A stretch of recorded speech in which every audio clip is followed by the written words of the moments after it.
ഞാൻ നല്ല നിസ്കാരം നിർവഹിക്കുന്ന ആളാണ്, പക്ഷേ മക്കൾ നിസ്കരിക്കുന്നുണ്ടോ? ആ ബോധമില്ലാത്തവരാണ് കൃത്യമായി നിസ്കരിക്കണ ഉമ്മമാരും ഉപ്പമാരും വരെ. നിങ്ങൾ ആലോചിച്ച് നോക്കി നമ്മുടെ ഒക്കെ വീട്ടിലെ അവസ്ഥ.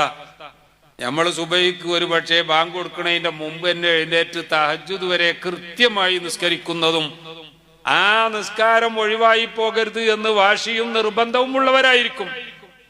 പക്ഷേ +2 പഠിക്കുന്ന, ഡിഗ്രിക്ക് പഠിക്കുന്ന പെൺകുട്ടികൾ ഉണ്ടാകും.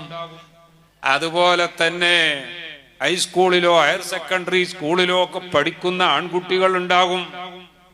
അവര് മറ്റെല്ലാ വിഷയങ്ങളിലും മുൻപന്തിയിലായിരിക്കും.